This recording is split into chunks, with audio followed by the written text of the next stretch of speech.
ಎಲ್ರಿಗೂ ನಮಸ್ಕಾರ. ಇವತ್ತು ನಾವು ಮತ್ತಷ್ಟು ಗುಹಾಂತರ ದೇವಾಲಯಗಳ ಬಗ್ಗೆ ತಿಳ್ಕೊಳ್ತಾ ಹೋಗೋಣ. ಅದಕ್ಕೂ ಮುಂಚೆ ನೀವಿನ್ನು ಹಿಂದಿನ ಸಂಚಿಕೆಯನ್ನ ನೋಡಿಲ್ಲ ಅಂದ್ರೆ ಈ ವಿಡಿಯೋದ ಡಿಸ್ಕ್ರಿಪ್ಷನ್ ಬಾಕ್ಸ್ ಅಲ್ಲಿ ಲಿಂಕ್ ಅನ್ನ ಕೊಟ್ಟಿರ್ತೀನಿ, ಅದನ್ನು ಕೂಡ ನೋಡ್ಲಿಕ್ಕೆ ಮಿಸ್ ಮಾಡಬೇಡಿ.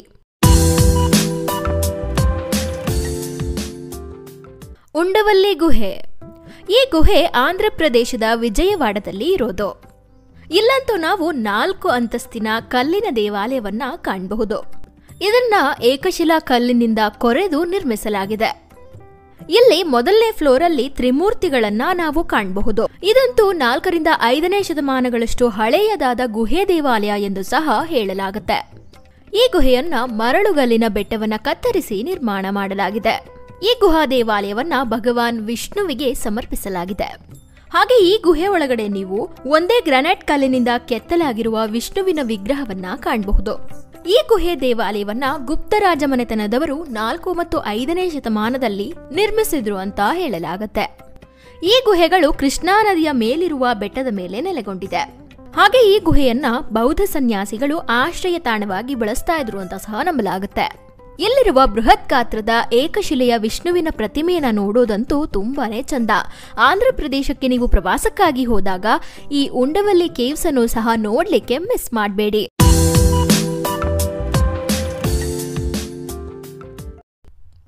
ಕರ್ಲಾ ಗುಹೆಗಳು. ಈ ಗುಹೆಗಳು ಮಹಾರಾಷ್ಟ್ರದ ಲೋನಾವಲಾದಲ್ಲಿ ಇರೋದು. ಇವುಗಳಂತೂ 2000 ವರ್ಷಗಳ ಹಿಂದೆ ಕ್ರಿಸ್ತಪೂರ್ವ 1ನೇ ಶತಮಾನದಲ್ಲಿ ನಿರ್ಮಿಸಲಾದ ಗುಹೆಗಳು ಅಂತ ಹೇಳಲಾಗುತ್ತೆ. ಈ ಗುಹೆಗಳ ಒಳಗಡೆ ಇನ್ನೊಂದಷ್ಟು ಗುಹೆಗಳನ್ನ ನಾವು ಕಾಣಬಹುದು. ಇಲ್ಲಿ ಬೌದ್ಧ ಸನ್ಯಾಸಿಗಳು ಆಶ್ರಯವನ್ನ ಪಡ್ಕೊಳ್ತಾ ಇದ್ರು ಅಂತ ಸಹ ನಂಬಲಾಗುತ್ತೆ. ಹಾಗೆ ಅವರ ಹೆಸರುಗಳನ್ನು ಸಹ ಇಲ್ಲಿ ಕೆತ್ತಲಾಗಿದೆ ಮತ್ತು ಸಾಕಾದಷ್ಟು ಶಿಲ್ಪಕಲೆಗಳನ್ನ ನಾವು ಇಲ್ಲಿ ಕಾಣಬಹುದು. ಇದನ್ನ ಮಹಾರಾಷ್ಟ್ರದಲ್ಲಿ ಅತ್ಯಂತ ಹಳೆಯದಾದ ಗುಹಾಂತರ ದೇವಾಲಯಗಳಲ್ಲಿ ಒಂದು ಅಂತ ಸಹ ಹೇಳಲಾಗುತ್ತೆ. ಹಾಗೆ ಈ ಕರ್ಲಾ ಗುಹೆಗಳಂತೂ ಏಕೈಕ ಅತಿ ದೊಡ್ಡ ಚೈತ್ಯಗೃಹ ಅಂತ ಸಹ ಗುರುತಿಸಿಕೊಂಡಿದೆ. ಹಾಗೆ ಈ ಚೈತ್ಯಗೃಹ ಅಂದ್ರೆ ಬೌದ್ಧ ಸನ್ಯಾಸಿಗಳು ಪೂಜೆ ಮತ್ತು ಸಭೆಯನ್ನ ಏರ್ಪಡಿಸಲಿಕ್ಕಾಗಿ ಉಪಯೋಗಿಸುತ್ತಿದ್ದಂತಹ ಸ್ಥಳವಾಗಿದೆ. ಈ ಗುಹಾಂತರ ದೇವಾಲಯವನ್ನ ಮೌರ್ಯ ರಾಜವಂಶಸ್ಥರು ಕಟ್ಟಿಸಿದ್ದು ಅಂತ ಸಹ ನಂಬಲಾಗುತ್ತೆ. ಈ ಮೌರ್ಯ ರಾಜವಂಶ ಅಂತೂ ನಮ್ಮ ಭಾರತದಲ್ಲಿ ಅತ್ಯಂತ ಅಮೂಲ್ಯ ಮತ್ತು ಪ್ರಾಚೀನವಾದ ರಾಜವಂಶವಾಗಿದೆ. ಹಾಗೆ ಇಲ್ಲಿರುವ ಬೆಡ್ಸಿ ಗುಹೆಗಳನ್ನ ಶಾತವಾಹನ ರಾಜವಂಶದ ಕಾಲದಲ್ಲಿ ಕಟ್ಟಿಸಿದ್ದು ಅಂತ ನಂಬಲಾಗುತ್ತೆ.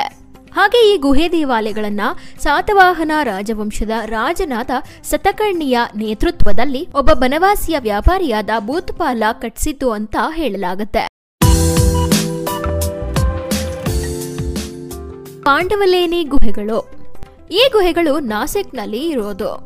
ಇಲ್ಲಿರುವ ಗುಹಾಂತರ ದೇವಾಲಯಗಳಂತೂ ಕ್ರಿಸ್ತಪೂರ್ವ 1ನೇ ಅಥವಾ 2ನೇ ಶತಮಾನಗಳಷ್ಟು ಹಳೆಯದಾದ್ದು ಅಂತ ನಂಬಲಾಗುತ್ತೆ. ಈ ಗುಹೆಗಳಂತೂ ಪವಿತ್ರ ಬೌದ್ಧ ತಾಣಗಳಲ್ಲಿ ಒಂದಾಗಿ ಗುರುತಿಸಿಕೊಂಡಿವೆ. ಇಲ್ಲಿ ಒಟ್ಟಾರೆ 24 ಗುಹೆಗಳನ್ನ ನಾವು ಕಾಣಬಹುದು. ಹಾಗೆ ಒಂದಕ್ಕಿಂತ ಒಂದು ವಿಭಿನ್ನವಾಗಿವೆ. ಇಲ್ಲಿರುವ ಗುಹೆಗಳನ್ನ ಕ್ರಿಸ್ತಪೂರ್ವ 3ನೇ ಶತಮಾನದಿಂದ ಕ್ರಿಸ್ತಶಕ 2ನೇ ಶತಮಾನದವರೆಗೂ ಕೆತ್ತಲಾಗಿತ್ತು.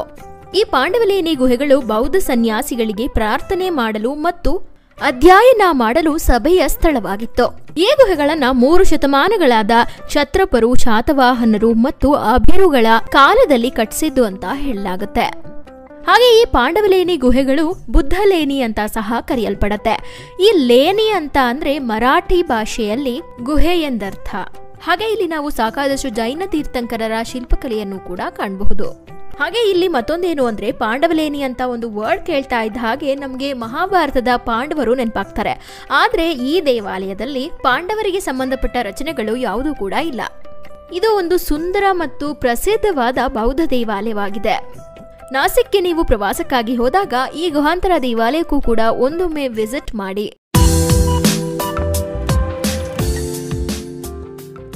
ಔರಂಗಾಬಾದ್ ಗುಹೆಗಳು. ಶ್ರೀರಾಮನು ತನ್ನ ವನವಾಸದ ಅವಧಿಯಲ್ಲಿ ಈ ಔರಂಗಾಬಾದ್ ಗುಹೆಗಳತ್ರ ವಾಸಿಸ್ತಾ ಇದ್ದ ಅಂತ ಸಹ ನಂಬಲಾಗುತ್ತೆ. ಅದ್ಭುತವಾದ ಈ ಗುಹೆಗಳು ಬೌದ್ಧ ಧರ್ಮಕ್ಕೆ ಸಂಬಂಧಿಸಿವೆ. ಈ ಗುಹೆಗಳಂತೂ ಅತ್ಯಂತ ಪ್ರಾಚೀನವಾಗಿದ್ದು ಕ್ರಿಸ್ತಶಕ 2ನೇ ಶತಮಾನ ಅಥವಾ 7ನೇ ಶತಮಾನದ ಮಧ್ಯಭಾಗದಲ್ಲಿ ರಚಿಸಲ್ಪಟ್ಟಿದೆ ಅಂತ ನಂಬಲಾಗುತ್ತೆ. ಇಲ್ಲಿನ ಗುಹೆಗಳಂತೂ ಅತ್ಯಂತ ಆಕರ್ಷಣೀಯವಾಗಿವೆ. ಇವುಗಳ ವಾಸ್ತುಶಿಲ್ಪವು ಹಿಂದೂ ಧರ್ಮದ ಶೈಲಿಯಲ್ಲಿ ಇರುವುದನ್ನ ನಾವು ಕಾಣಬಹುದು. ಹಾಗೆ ಇಲ್ಲಿಗೆ ಹೋದಾಗ ನೀವು ದೌಲತಾಬಾದ್ ಕೋಟೆಯನ್ನು ಸಹ ಕಾಣಲೇಬೇಕು. ಯಾಕಂದ್ರೆ ದೊಡ್ಡ ದೊಡ್ಡ ಕೋಟೆಗಳನ್ನ ನಾವು ಕಾಣ್ಲಿಕ್ಕೆ ಪ್ರವಾಸಕ್ಕಾಗಿ ಹೋದಾಗ ಅದನ್ನ ನೋಡುವ ಅನುಭವನೇ ಮರೆಯಲಾಗದಂತಹದ್ದು. ಇಲ್ಲಿ ನಾವು ಸಾಕಾದಷ್ಟು ಗುಹೆಗಳನ್ನ ಕಾಣಬಹುದು. ಅದರಲ್ಲಿ 16ನೇ ಗುಹೆಯಲ್ಲಿರುವ ಕೈಲಾಸ ದೇವಾಲಯವನ್ನ ಪ್ರಪಂಚದಲ್ಲೇ ಅತ್ಯಂತ ದೊಡ್ಡದಾದ ಏಕಶಿಲೆಯ ಶಿವಾಲಯ ಎಂದು ಪರಿಗಣಿಸಲಾಗಿದೆ. ಇಲ್ಲಿ ವಿಶೇಷತೆ ಏನು ಅಂದ್ರೆ, ಈ ದೇವಾಲಯದ ಒಳಗಡೆ ಹೋಗ್ತಾ ಇದ್ದ ಹಾಗೆ ನಮಗೆ ಒಂದು ಭವ್ಯವಾದ ಧ್ವಜಸ್ತಂಭ ಕಾಣಲು ಸಿಗುತ್ತೆ. ಈ ಧ್ವಜಸ್ತಂಭವನ್ನ ನಿರ್ಮಾಣ ಮಾಡಲಿಕ್ಕೆ ಸುಮಾರು 150 ವರ್ಷಗಳೇ ಬೇಕಾಯ್ತಂತೆ. ಇದರ ನಿರ್ಮಾಣದ ಹಿಂದೆ ಸುಮಾರು 7,000 ಕಾರ್ಮಿಕರ ಶ್ರಮ ಇದೆ. ಹಾಗೆ ಇಲ್ಲಿ ರಾಮಾಯಣ ಹಾಗೂ ಮಹಾಭಾರತದ ಕಥೆಗಳನ್ನ ಶಿಲ್ಪಕಲೆಗಳ ಮೂಲಕ ಕೆತ್ತಲಾಗಿದೆ. ಭೀಮ್ಬೆಟ್ಕಾ ಗುಹೆಗಳು. ಈ ಜಾಗ ಮಧ್ಯಪ್ರದೇಶದಲ್ಲಿ ಇರೋದು. ಮಂಗನಿಂದ ಮಾನವ ಅನ್ನೋ ಒಂದು ಮಾತನ್ನ ನಾವು ಎಲ್ಲರೂ ಕೇಳಿರ್ತೀವಿ. ಈ ಒಂದು ಮಾತಿಗೆ ಸತ್ಯ ಸಾಕ್ಷಿಯಾಗಿದೆ ಈ ಗುಹೆ. ಇಲ್ಲಿರುವ ಐತಿಹಾಸಿಕ ಮಹತ್ವಕ್ಕಾಗಿ ಈ ತಾಣಕ್ಕೆ ಯುನೆಸ್ಕೋ ವಿಶ್ವ ಪರಂಪರೆಯ ತಾಣವೆಂದು ಸಹ ಪರಿಗಣಿಸಲಾಗಿದೆ. ಇಲ್ಲಿ ಅಚ್ಚರಿಗೊಳಿಸುವ ಸಂಗತಿ ಏನು ಅಂದ್ರೆ, ಸುಮಾರು 750ಕ್ಕೂ ಅಧಿಕವಾದ ಗುಹೆಗಳು ಇಲ್ಲಿ ಇವೆಯಂತೆ. ಆದ್ರೆ ಒಂದಷ್ಟು ಗುಹೆಗಳಿಗೆ ಮಾತ್ರ ಈಗ ನಮಗೆ ಪ್ರವೇಶ ಇದೆ. ಶಿಲಾಯುಗ ಮತ್ತು ಅದರ ಹಿಂದಿನ ಕಾಲದ ಕುರುಹುಗಳನ್ನ ಇಲ್ಲಿ ನಾವು ಸತ್ಯವಾಗಿ ಕಾಣಬಹುದು. ಈ ಗುಹೆಗಳಲ್ಲಿ ನಮ್ಮ ಪೂರ್ವಜರು ವಾಸ ಮಾಡ್ತಾ ಇದ್ರು ಅಂತ ಸಹ ನಂಬಲಾಗುತ್ತೆ. ಯಾಕಂದ್ರೆ ಅಷ್ಟೊಂದು ಸಾಕ್ಷಿಗಳು ಇಲ್ಲೇ ನಮ್ಮ ಕಣ್ಣಿಗೆ ಕಾಣಿಸುತ್ತೆ. ಈ ಗುಹೆಯ ಬಂಡೆಗಳ ಮೇಲೆ ಬಿಡಿಸಲಾದ ಚಿತ್ರಗಳಿಂದ ನಾವು ನಮ್ಮ ಪೂರ್ವಜರು ಇಲ್ಲಿ ವಾಸಿಸ್ತಾ ಇದ್ರು ಅಂತ ನಂಬಬಹುದು. ಇಲ್ಲಿರುವ ಒಂದಷ್ಟು ಗುಹೆಗಳಲ್ಲಂತೂ ಒಟ್ಟು ಸುಮಾರು 2,000ಕ್ಕೂ ಹೆಚ್ಚು ಬಗೆ ಬಗೆಯ ಚಿತ್ರಗಳನ್ನ ಕಾಣಬಹುದು. ಇಲ್ಲಿ ಹಸಿರು ಬಣ್ಣವನ್ನ ಉಪಯೋಗಿಸಿಕೊಂಡು ಮನುಷ್ಯನ ಚಿತ್ರಗಳನ್ನ ಬಿಡಿಸಿದ್ದಾರೆ ಮತ್ತು ಕೆಂಪು ಬಣ್ಣವನ್ನ ಉಪಯೋಗಿಸಿಕೊಂಡು ಪ್ರಾಣಿಗಳ ಚಿತ್ರವನ್ನ ಬಿಡಿಸಿದ್ದಾರೆ. ಇಲ್ಲಿ ಬಿಡಿಸಿರುವಂತಹ ಒಂದಷ್ಟು ಪ್ರಾಣಿಗಳ ಚಿತ್ರಗಳು ಈಗ ಇಲ್ಲವೇ ಇಲ್ಲ. ಹಾಗಾದ್ರೆ ಇಲ್ಲೇ ನಾವು ಊಹಿಸಿಕೊಳ್ಳಬಹುದು ಇದು ಎಷ್ಟು ವರ್ಷಗಳಷ್ಟು ಹಳೆಯದಾದ ಕೆತ್ತನೆಗಳಾಗಿರಬಹುದು ಅಂತ. ಇವುಗಳ ಕಾಲಮಾನ ಅಂತೂ ಸುಮಾರು 10,000 ವರ್ಷಕ್ಕೂ ಹಿಂದಿನದ್ದು ಅಂತ ಕಂಡು ಬಂದಿದೆ. ಹಾಗೆ ಆ ಕಾಲದ ದೈನಂದಿನ ಜೀವನದ ಚಿತ್ರಗಳನ್ನು ಕೂಡ ಇಲ್ಲಿ ನಾವು ಕಾಣಬಹುದು. ಇಲ್ಲಿ ಸಾಕಾದಷ್ಟು ವಿವಿಧ ಪ್ರಾಣಿಗಳ ಬೇಟೆ, ಚಿಕ್ಕ ಚಿಕ್ಕ ಮನುಷ್ಯರ ಚಿತ್ರಗಳು ಮತ್ತು ಗುಂಪು ನೃತ್ಯ, ಆಟ, ಯುದ್ಧ ಹಾಗೆ ಬೇಟೆಗಳನ್ನ ಚಿತ್ರಿಸಲಾಗಿದೆ. ಕೆಲವೊಂದು ಚಿತ್ರಗಳಂತೂ ಈಗಲೂ ಕೂಡ ಕ್ಲೀನ್ ಅಂಡ್ ಕ್ಲಿಯರ್ ಆಗಿ ನಮಗೆ ಕಾಣಿಸುತ್ತೆ. ಹಾಗೆ ಅಷ್ಟೊಂದು ವರ್ಷಗಳ ಹಿಂದಿನವರೊಂದಿಗೆ ಏಲಿಯನ್ಗಳು ಸಂಪರ್ಕ ಹೊಂದಿದ್ವು ಅಂತ ಹೇಳಿದ್ರೆ ನೀವು ನಂಬ್ತೀರಾ? ಇಂತಹದ್ದೊಂದು ಪ್ರಶ್ನೆ ಇಲ್ಲಿನ ಚಿತ್ರಗಳನ್ನ ನೋಡಿದಾಗ ನಮಗೆ ಮೂಡುತ್ತೆ. ಯಾಕಂದ್ರೆ ಆಗಿನ ಜನರು ತಾವು ಕಂಡ ದೃಶ್ಯಗಳನ್ನ ಬಂಡೆಗಳ ಮೇಲೆ ಕೆತ್ತುತ್ತಾ ಇದ್ರು. ಹಾಗೆ ಈ ಗುಹೆಗೆ ಪಾಂಡವರ ಸಂಪರ್ಕ ಕೂಡ ಇತ್ತು ಅಂತ ನಂಬಲಾಗುತ್ತೆ.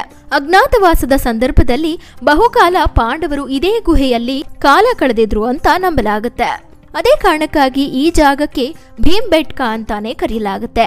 ಭೀಮ್ಬೆಟ್ಕಾ ಅಂದ್ರೆ ಭೀಮ ಕುಳಿತ ಜಾಗ ಅಂತ. ಇದಕ್ಕೆ ಸಾಕ್ಷಿಯಾಗಿ ಭೀಮ ಇಲ್ಲಿ ಕೂತ್ಕೊಂಡಾಗ ಆದ ಒಂದು ಗುರುತನ್ನು ಕೂಡ ನಾವು ಕಾಣಬಹುದು. ಇಲ್ಲಂತೂ ಆದಿಮಾನವರು ಇದ್ರು ಅನ್ನೋದು ಸ್ಪಷ್ಟವಾಗಿದೆ. ಅದಕ್ಕೆ ಇಲ್ಲಿರುವ ಕುರುಹುಗಳೇ ಸಾಕ್ಷಿಯಾಗಿವೆ. ಹಾಗೆ ಇಲ್ಲಿ ಅವರು ಬಿಡಿಸಿರುವಂತಹ ಚಿತ್ರಗಳಲ್ಲಿ ಬಣ್ಣಗಳನ್ನ ತುಂಬಿದ್ದಾರೆ. ಆ ಬಣ್ಣಗಳು ಆಗಿನ ಕಾಲದಲ್ಲಿ ಹೇಗೆ ಸಿಗ್ತಾ ಇದ್ವು ಅನ್ನೋ ಪ್ರಶ್ನೆ ನಮಗೆ ಮೂಡುತ್ತೆ. 10,000 ವರ್ಷಗಳ ಹಿಂದೆ ಇವರಿಗೆ ಬಣ್ಣಗಳ ಪರಿಚಯ ಕೂಡ ಇತ್ತ ಅನ್ನೋ ಪ್ರಶ್ನೆಗಳು ನಮಗೆ ಮೂಡೋದು ಸಹಜ. ಇಲ್ಲಿರುವ ಕುರುಹುಗಳನ್ನ ನಾವು ನೋಡಿದಾಗ ಅದಂತೂ ನಿಜ ಅಂತಾನೆ ಅನ್ಸುತ್ತೆ. ಅಷ್ಟು ವರ್ಷಗಳ ಹಿಂದಿನವರಿಗೆ ಬಣ್ಣಗಳ ಪರಿಚಯ ಇತ್ತು ಅಂತ ನಂಬಬಹುದು. ಈ ಚಿತ್ರಕಲೆಗಳನ್ನ ಕುರಿತು ಸಂಶೋಧನೆ ಮಾಡಿದಾಗ ತಿಳಿದು ಬಂದಿದ್ದೇನು ಅಂದ್ರೆ 10,000 ವರ್ಷಕ್ಕೂ ಹಿಂದೆನೆ ಚಿತ್ರಿಸಲ್ಪಟ್ಟಿದೆ ಅಂತ. ಹಾಗೆ ಇಲ್ಲಿ ಒಂದಷ್ಟು ಚಿತ್ರಗಳಿಗೆ 30,000 ವರ್ಷಗಳು ಆಗಿದೆ ಅಂತ ಸಂಶೋಧನೆಯ ಮೂಲಕ ತಿಳಿದು ಬಂದಿದೆ. ಒಟ್ಟಾರೆ ಇದೊಂದು ಕೌತುಕವಾದ ಗುಹೆ ಅಂತಾನೆ ಹೇಳ್ಬಹುದು. ಇಲ್ಲಿಗೆ ಒಮ್ಮೆ ಆದರೂ ನೀವು ಭೇಟಿ ನೀಡಿ ಅದರ ಅನುಭವವನ್ನ ಪಡ್ಕೊಳ್ಬೇಕು.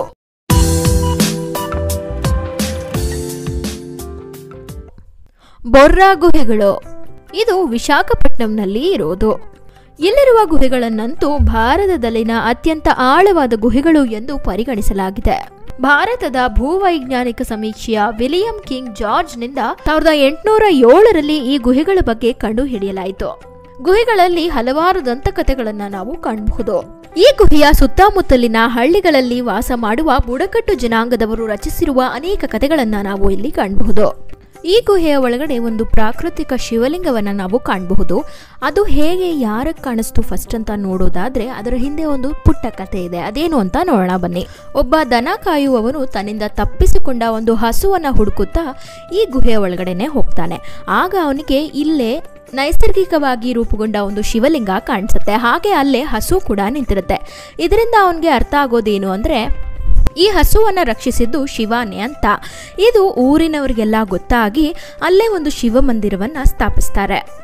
ಆಂಧ್ರ ವಿಶ್ವವಿದ್ಯಾಲಯದ ಪುರಾತತ್ವಜ್ಞರು ಈ ಗುಹೆಗಳ ಬಗ್ಗೆ ರಿಸರ್ಚ್ ಮಾಡಿದಾಗ 30,000ದಿಂದ 50,000 ವರ್ಷಗಳ ಹಿಂದೆ ಉಪಯೋಗಿಸುತ್ತಿದ್ದಂತಹ ಕಲ್ಲಿನ ಉಪಕರಣಗಳನ್ನ ಪತ್ತೆ ಹಚ್ಚಿದ್ದಾರೆ. ಇದರಿಂದಾನೇ ಇಲ್ಲಿ ಮಾನವ ವಿಕಾಸವನ್ನ ದೃಢಪಡಿಸಿಕೊಳ್ಳಬಹುದು. ಹಾಗೆ ಈ ಗುಹೆಯ ಒಳಗಡೆ ಸಾಕಾದಷ್ಟು ಸ್ಟಾಲೆಕ್ಟೈಟ್ಸ್ ನಿಮಗೆ ಕಾಣುತ್ತೆ. ಈ ಸ್ಟಾಲೆಕ್ಟೈಟ್ಸ್ ಅಂದ್ರೆ ಏನು ಅಂತ ನೀವು ತಿಳ್ಕೊಳ್ಬೇಕು ಅಂದ್ರೆ ನನ್ನ ಹಿಂದಿನ ಸಂಚಿಕೆಯಲ್ಲಿ ಅದರ ವಿವರಣೆಯನ್ನ ಕೊಟ್ಟಿದ್ದೀನಿ. ಅದನ್ನ ನೀವು ನನ್ನ ಡಿಸ್ಕ್ರಿಪ್ಷನ್ ಬಾಕ್ಸ್ ಅಲ್ಲಿ ಕಾಣಬಹುದು. ಸುಣ್ಣದ ಕಲ್ಲಿನ ನಿಕ್ಷೇಪಗಳ ಮೇಲೆ ಗೋಸ್ತಾನಿ ನದಿಯ ಹರಿವಿನಿಂದಾಗಿ ಬೊರಾ ಕೇವ್ಸ್ ರೂಪುಗೊಂಡವು ಅಂತ ಒಂದಷ್ಟು ರಿಸರ್ಚ್ ಹೇಳ್ತವೆ. ಆಂಧ್ರಕ್ಕೆ ಪ್ರವಾಸಕ್ಕಾಗಿ ನೀವು ಹೋದಾಗ ಈ ಕೇವ್ಸ್ಗೆ ವಿಸಿಟ್ ಮಾಡಲಿಕ್ಕೆ ಮಿಸ್ ಮಾಡಬೇಡಿ. ದುಂಗೇಶ್ವರಿ ಗುಹೆಗಳು. ಈ ದುಂಗೇಶ್ವರಿ ಗುಹೆಗಳನ್ನು ಮಹಾಕಾಲ ಗುಹೆಗಳು ಎಂದು ಸಹ ಕರೆಯಲಾಗುತ್ತೆ. ಈ ಗುಹೆಗಳು ಬಿಹಾರ್ನಲ್ಲಿ ಇರೋದು.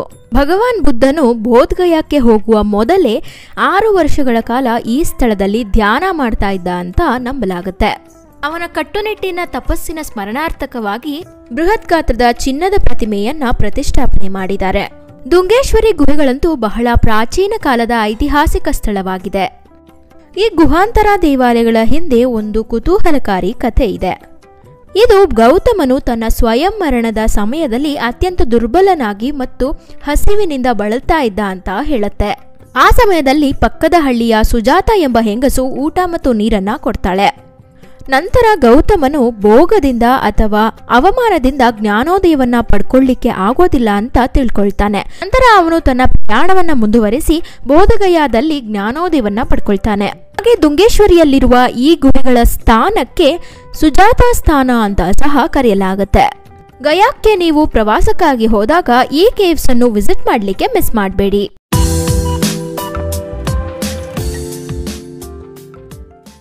ಬೇಲಂ ಗುಹೆಗಳು. ಈ ಗುಹೆಗಳು ಆಂಧ್ರ ಪ್ರದೇಶದಲ್ಲಿ ಇರೋದು. ನಮ್ಮೆಲ್ಲರಿಗೂ ಗೊತ್ತಿರೋ ಹಾಗೆ ಗುಹೆಗಳಲ್ಲಿ ಸುತ್ತಾಡೋದು ಅಥವಾ ಅನ್ವೇಷಿಸೋದು ಅಂದ್ರೆ ಒಂದು ರೀತಿಯ ಅಚ್ಚರಿಯ ಹಾಗೂ ಅಷ್ಟೇ ಕುತೂಹಲಕಾರಿ ಸಂಗತಿಯಾಗಿದೆ. ಅದರಲ್ಲೂ ಭಾರತ ದೇಶವು ತನ್ನಲ್ಲಿ ಹಲವಾರು ಆಸಕ್ತಿಕರ ಹಾಗೂ ಐತಿಹಾಸಿಕ ಮಹತ್ವವುಳ್ಳ ಗುಹೆಗಳು ನೆಲೆಸಿರುವ ತಾಣ ಎಂದು ಕರೆಯಲ್ಪಡುತ್ತೆ. 1884ರಲ್ಲಿ ಈ ಗುಹೆಗಳ ಬಗ್ಗೆ ಪುಸ್ತಕದಲ್ಲಿ ಮೊದಲು ದಾಖಲಿಸಿದ್ದು ಒಬ್ಬ ಬ್ರಿಟಿಷ್ ಸರ್ವೇಯರ್ ಆದ ರಾಬರ್ಟ್ ಬ್ರೂಸ್ ಫುಟ್ ಅವರು. ಅದಾದ ನಂತರ 1982ರಿಂದ 84ರವರೆಗೂ ಜರ್ಮನಿ ದೇಶದ ಗುಹಾವಿಜ್ಞಾನಿಯಾದ ಡ್ಯಾನಿಯಲ್ ಗೆಬ್ಲೋರ್ ಅವರು ಈ ಗುಹೆಯನ್ನ ಕುರಿತು ಸಂಶೋಧನೆ ಮಾಡ್ತಾರೆ. ಕೊನೆಯಲ್ಲಿ 1988ರಲ್ಲಿ ಆಂಧ್ರ ಸರ್ಕಾರವು ಈ ಗುಹೆಯನ್ನ ರಕ್ಷಿತ ಪ್ರದೇಶವನ್ನಾಗಿ ಘೋಷಿಸುತ್ತೆ. ಆಗಲಿಂದ ಈ ಪ್ರದೇಶವನ್ನ ಪ್ರಮುಖ ಪ್ರವಾಸಿ ತಾಣವೆಂದು ಪರಿಗಣಿಸಲಾಗಿದೆ. ಹಾಗೆ ಈ ವಿಸ್ಮಯಕಾರಿ ಗುಹೆಗಳನ್ನ ಹಲವಾರು ಭಾಗಗಳಾಗಿ ವಿಂಗಡಿಸಲಾಗಿದೆ. ಇಲ್ಲಿ ನಾವು ಬೆಕ್ಕಿನ ದ್ವಾರ ಎಂಬ ಅರ್ಥವನ್ನ ಕೊಡುವ ಒಂದು ಆರ್ಚ್ ಆಕಾರದ ಗುಹೆಯನ್ನ ಕಾಣಬಹುದು. ಹಾಗೆ ಇಲ್ಲಿ ಮತ್ತೊಂದು ಗುಹೆಯಲ್ಲಿ ಕೋಟಿ ಲಿಂಗಗಳನ್ನ ಕಾಣಬಹುದು. ಈ ಲಿಂಗಗಳಂತೂ ನೈಸರ್ಗಿಕವಾಗಿ ಸ್ಟಾಲೆಕ್ಟೈಟ್ಸ್ ನಿಂದ ರೂಪುಗೊಂಡಿವೆ. ಹಾಗೆ ಇಲ್ಲಿ ನಾವು ಪಾತಾಳ ಗಂಗೆಯನ್ನು ಸಹ ಕಾಣಬಹುದು. ಇಲ್ಲಿ ಒಂದು ಪುಟ್ಟ ತೊರೆಯಾಗಿ ಹರಿತಾ ಇರುವಂತಹ ಗಂಗೆ ಗುಹೆಯಿಂದ 2 ಕಿಲೋಮೀಟರ್ ದೂರದಲ್ಲಿರುವ ಒಂದು ಬಾವಿಯ ಒಳಗಡೆ ಹೋಗಿ ಸೇರ್ತಾಳೆ. ಇಲ್ಲಿ ನಾವು ಸಪ್ತಸ್ವರ ಗುಹೆಯನ್ನು ಸಹ ಕಾಣಬಹುದು. ಇಲ್ಲಿ ರೂಪುಗೊಂಡಿರುವ ಸಾಕಾದಷ್ಟು ಸ್ಟಾಲೆಕ್ಟೈಟ್ಸ್ ನಿಂದಾನೇ ನಮಗೆ ಸಪ್ತಸ್ವರಗಳು ಕೇಳಲು ಸಿಗ್ತವೆ. ಈ ಸ್ಟಾಲೆಕ್ಟೈಟ್ಸ್ ರಚನೆಗಳಿಗೆ ನಾವು ಕಟ್ಟಿಗೆ ಅಥವಾ ಬೇರೆ ಯಾವುದೇ ವಸ್ತುವಿಂದ ಲೈಟ್ ಆಗಿ ಹೊಡೆದಾಗ ನಮಗೆ ಸಂಗೀತ ಸ್ವರಗಳು ಕೇಳುತ್ತೆ. ಇದಂತೂ ನೈಸರ್ಗಿಕವಾಗಿ ರೂಪುಗೊಂಡಿರೋದು. ಹಾಗೆ ಈ ಗುಹೆಯ ಆರಂಭದಲ್ಲೇ ನಮಗೆ ಧ್ಯಾನ ಮಂದಿರ ಕೂಡ ಕಾಣಲಿಕ್ಕೆ ಸಿಗುತ್ತೆ. ಹಾಗೆ ಈ ಗುಹೆಯ ಮತ್ತೊಂದು ಭಾಗದಲ್ಲಿ ಅದ್ಭುತವಾದ ಸ್ಟಾಲೆಕ್ಟೈಟ್ಸ್ ರಚನೆಯಾಗಿದ್ದು ಇವುಗಳು ನಾಗರ ಹಾವಿನ ಹೆಡೆಯಂತೆ ಗೋಚರಿಸ್ತವೆ. ಆದ್ದರಿಂದಾಗಿ ಈ ಸ್ಥಳವನ್ನ 1000 ಹೆಡೆಗಳುಳ್ಳ ಗುಹೆ ಅಂತ ಸಹ ಕರೆಯಲಾಗುತ್ತೆ. ಈ ಗುಹೆಯ ಮತ್ತೊಂದು ಭಾಗದಲ್ಲಿ ಆಲದ ಮರದ ಆಕಾರವನ್ನು ಹೊಂದಿರುವ ಸ್ಟಾಲೆಕ್ಟೈಟ್ಸ್ ಅನ್ನ ಕಾಣಬಹುದು. ಆಂಧ್ರ ಪ್ರದೇಶಕ್ಕೆ ನೀವು ಹೋದಾಗ ಈ ಗುಹೆಗಳಿಗೂ ಕೂಡ ಭೇಟಿ ನೀಡಲಿಕ್ಕೆ ಮಿಸ್ ಮಾಡಬೇಡಿ. ಕೈಲಾಸಗಿರಿ ಗುಹೆ ದೇವಾಲಯ. ಇಲ್ಲಿರುವ ಗುಹೆ ದೇವಾಲಯ ಕೈಲಾಸಗಿರಿ ಬೆಟ್ಟದ ಮೇಲೆ ಇರೋದು.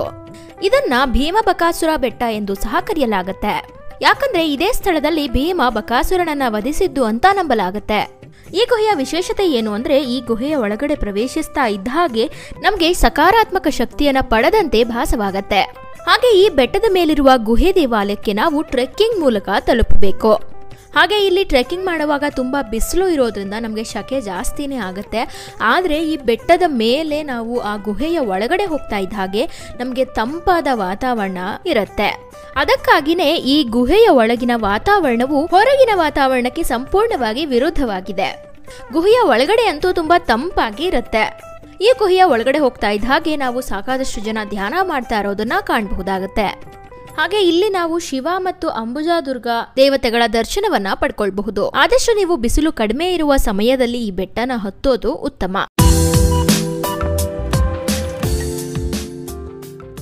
ಝರಣಿ ನರಸಿಂಹಸ್ವಾಮಿ ಗುಹಾಲಯ. ಈ ದೇವಾಲಯ ಬೀದರ್ನಲ್ಲಿ ಇರೋದು. ಹಾಗೆ ಇದು ಇಡೀ ಜಗತ್ತಿನಲ್ಲಿರುವ ಏಕೈಕ ನೀರೊಳಗಿನ ನರಸಿಂಹ ದೇವಾಲಯವಾಗಿದೆ. ಈ ದೇವಾಲಯದಲ್ಲಿ ನರಸಿಂಹಸ್ವಾಮಿ ಹೇಗೆ ನೆಲೆಗೊಂಡ ಎನ್ನುವುದರ ಬಗ್ಗೆ ಒಂದು ಪೌರಾಣಿಕ ಕತೆ ಕೂಡ ಇದೆ. ದೇಗುಲಗಳ ಬೀಡಾದ ಕರ್ನಾಟಕದಲ್ಲಿರುವ ಒಂದೊಂದು ದೇಗುಲಗಳು ಕೂಡ ಒಂದೊಂದು ಐತಿಹಾಸಿಕ ಹಿನ್ನೆಲೆಯಿಂದ ವೈಶಿಷ್ಟ್ಯ, ವಿಶೇಷತೆ ಹಾಗೂ ಪವಾಡಗಳಿಂದ ಪ್ರಸಿದ್ಧಿಯನ್ನ ಪಡೆದಿವೆ.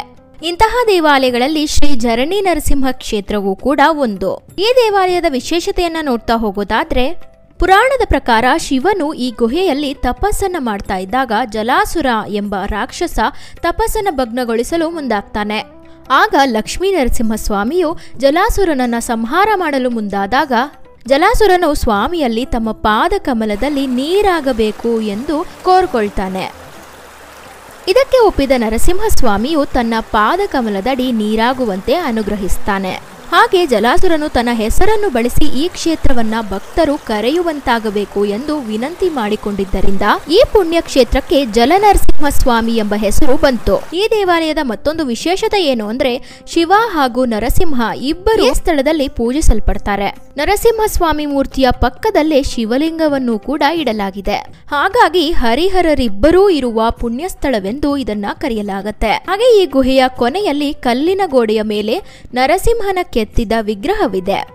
ನರಸಿಂಹ ಜಯಂತಿ ಎಂದು 9 ದಿನಗಳ ಕಾಲ ವಿಜೃಂಭಣೆಯಿಂದ ಉತ್ಸವವು ಇಲ್ಲಿ ನಡೆಯುತ್ತೆ. ಇಲ್ಲಿನ ವಿಸ್ಮಯಕಾರಿ ಸಂಗತಿ ಏನು ಅಂದ್ರೆ, ಈ ಗುಹೆಯಲ್ಲಿರುವ ನೀರು ಎಲ್ಲಿಂದ ಬರುತ್ತೆ ಅಂತ ಇದುವರೆಗೂ ಯಾರಿಗೂ ಕೂಡ ಕಂಡುಹಿಡಿಯಲಾಗಿಲ್ಲ. ದೇಶದಲ್ಲೇ ವಿಶಿಷ್ಟವಾದ ಈ ಕ್ಷೇತ್ರದಲ್ಲಿ ವರ್ಷದ 365 ದಿನಗಳಲ್ಲೂ ನೀರು ಹರಿಯುತ್ತಲೇ ಇರುತ್ತೆ. ಕೆಂಪು ಕಲ್ಲಿನಿಂದ ಕೆತ್ತಲ್ಪಟ್ಟಿರುವ ಈ ಗುಹೆಯೊಳಗಡೆ ಸುಮಾರು 1 ಕಿಲೋಮೀಟರ್ ರಷ್ಟು ನೀರಿನಲ್ಲೇ ನಡೆದುಕೊಂಡು ಹೋಗಿ ನರಸಿಂಹಸ್ವಾಮಿಯ ದರ್ಶನವನ್ನ ಪಡ್ಕೊಳ್ಬೇಕು. ಹಾಗೆ ಇಲ್ಲಿ ಹರಿಯುವ ನೀರಲ್ಲಿ ಸಲ್ಫರ್ ಇದ್ದು ಚರ್ಮದ ಸಮಸ್ಯೆಗಳನ್ನ ನಿವಾರಣೆ ಪಡಿಸುತ್ತೆ ಅಂತ ಸಹ ನಂಬಲಾಗುತ್ತೆ. ಹೆಚ್ಚಿನ ಭಕ್ತರು ಸಂತಾನ ಪ್ರಾಪ್ತಿಗಾಗಿ ಇಲ್ಲಿಗೆ ಆಗಮಿಸ್ತಾರೆ. ಇದಾಗಿತ್ತು ಇವತ್ತಿನ ಮಾಹಿತಿ. ನಾನು ಈಗಾಗಲೇ ಈ ಗುಹಾಂತರ ದೇವಾಲಯ ಬಗ್ಗೆ 2 ಸಂಚಿಕೆಗಳನ್ನ ಬಿಡುಗಡೆ ಮಾಡಿದ್ದೀನಿ. ಅದನ್ನ ನೀವು ನೋಡಿಲ್ಲ ಅಂದ್ರೆ ಈ ಕೂಡಲೇ ಹೋಗಿ ಚೆಕ್ ಮಾಡಿ. ಹಾಗೆ ಈ ವಿಡಿಯೋನ ನಿಮ್ಮ ಫ್ರೆಂಡ್ಸ್ ಅಂಡ್ ಫ್ಯಾಮಿಲಿಗೆ ಶೇರ್ ಮಾಡಲಿಕ್ಕೆ ಮಿಸ್ ಮಾಡಬೇಡಿ.